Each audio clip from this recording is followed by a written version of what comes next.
आधी रात का समय था। घड़ी में लगभग 2:13 हो रहे थे और शहर के सबसे बड़े गर्ल्स कॉलेज के हॉस्टल में सन्नाटा छाया हुआ था। ऐसा इसलिए था क्योंकि हॉस्टल की सभी लड़कियां छुट्टियों में अपने अपने घर गई हुई थीं, सिवाय पीहू के। इस बार वो छुट्टियों में अपने घर नहीं गई थी और अकेले हॉस्टल में रुकी हुई थी और वो गहरी नींद में सो रही थी। तभी अचानक एक आवाज आती है। शोर सुनकर पीहू की नींद अचानक से खुल जाती है। हाँ, ये क्या था? ये आवाज कैसी आई? पीहू कमरे में इधर उधर देखने लगी, लेकिन कोई भी वहां नहीं था। पीहू हमेशा कमरे की लाइट्स जलाकर ही सोती थी।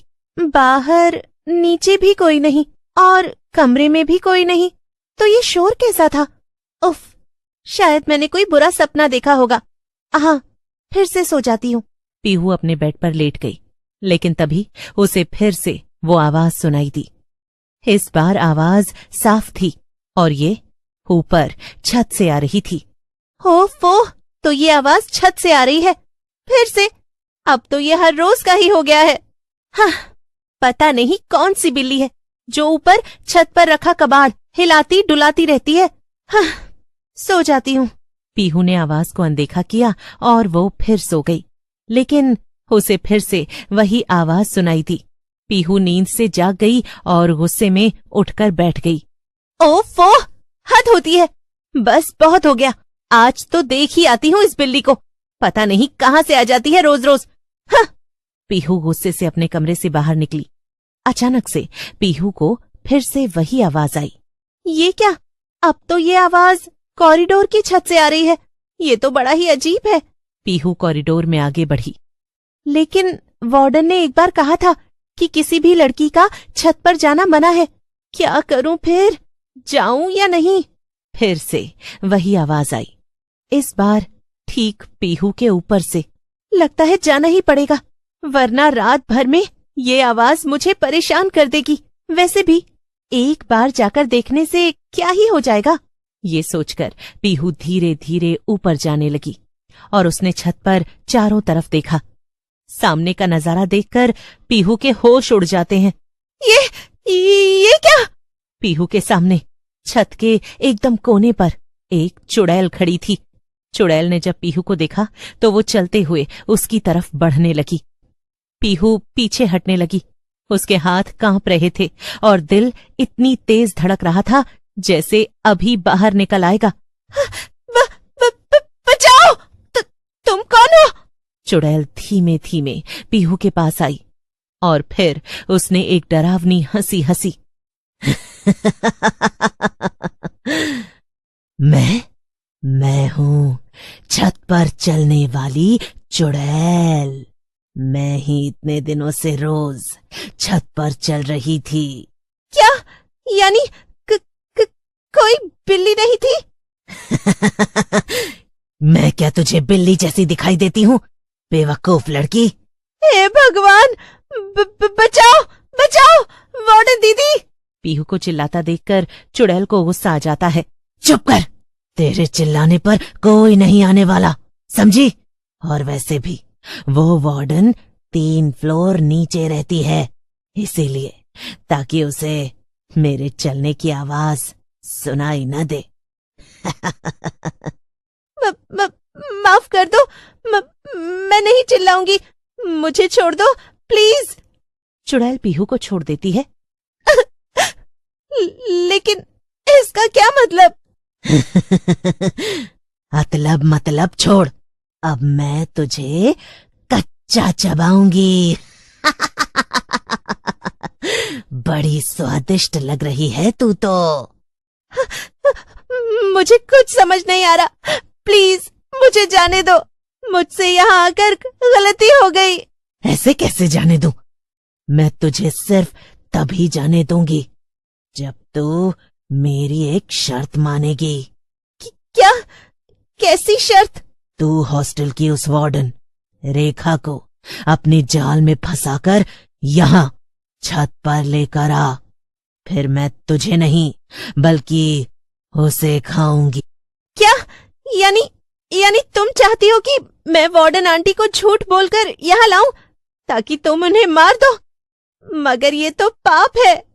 अच्छा ठीक है, फिर तो पाप मत कर, तू बस चुपचाप मेरा खाना बन जा।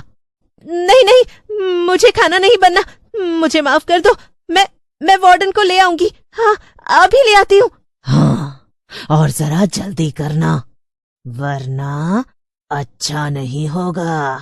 पीहू डरते हुए सीढ़ियों से नीचे भागती है और भागते भागते वो सबसे नीचे वाले फ्लोर पर आ जाती है, जहाँ वार्डन रहती थी।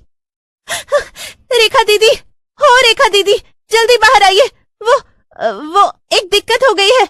रेखा नींद से जागकर दरवाजा खोलती है और पीहू को बाहर खड़ा देखकर चिल्लाने लगती है। अरे तुम्हारा दिमाग तो ठीक है? इतनी रात में मेरी नींद खराब कर दी। कल सुबह तुम्हारे ऊपर फाइन लगाऊंगी। हाँ हाँ दीदी, लगा लेना। पहले मेरे साथ ऊपर चलो। वो मेरे कमरे में एक कॉकरोच आ गया है।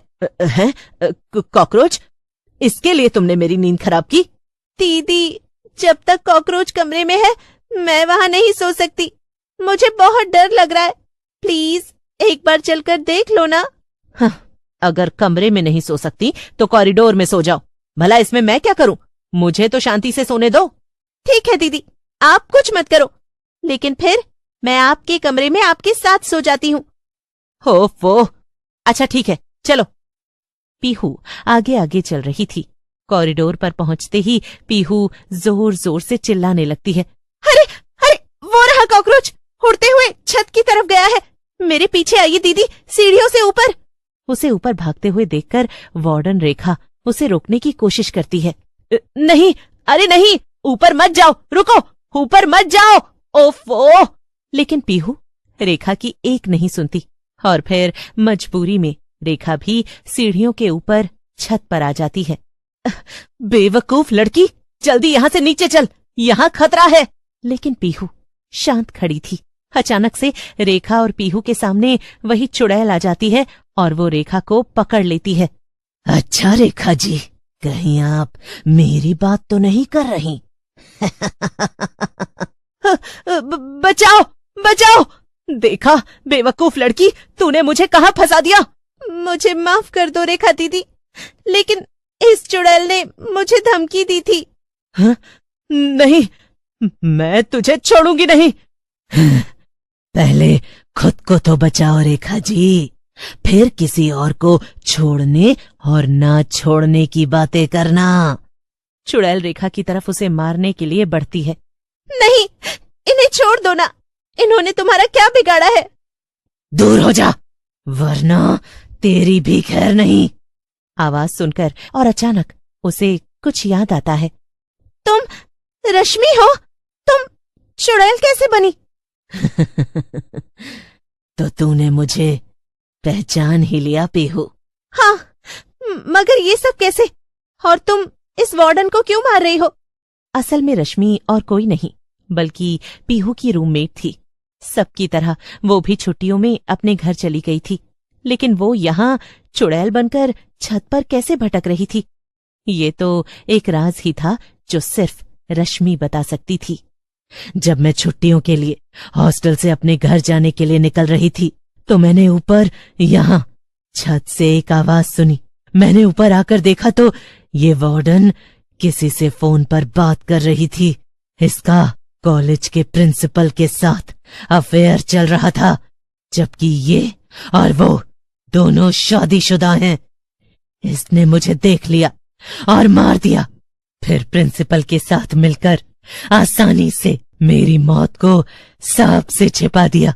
और आज भी मरने के बाद मैं एक चुड़ैल में बदल गई और मैंने फैसला ले लिया कि मैं इससे बदला लेकर रहूंगी। ये तो तुम्हारे साथ बहुत बुरा हुआ रश्मि, फिर तो तुम बहुत अच्छा कर रही हो। अपना बदला लेकर मार दो इसे। चुड़ैल पीहू के सामने ही उस वार्डन को मार देती है और उसकी आत्मा को शांति मिल जाती है। वो हवा में गायब हो जाती है और पीहू वापस अपने कमरे में आ जाती है। उस दिन के बाद से छत पर कभी किसी के चलने की आवाज नहीं आई।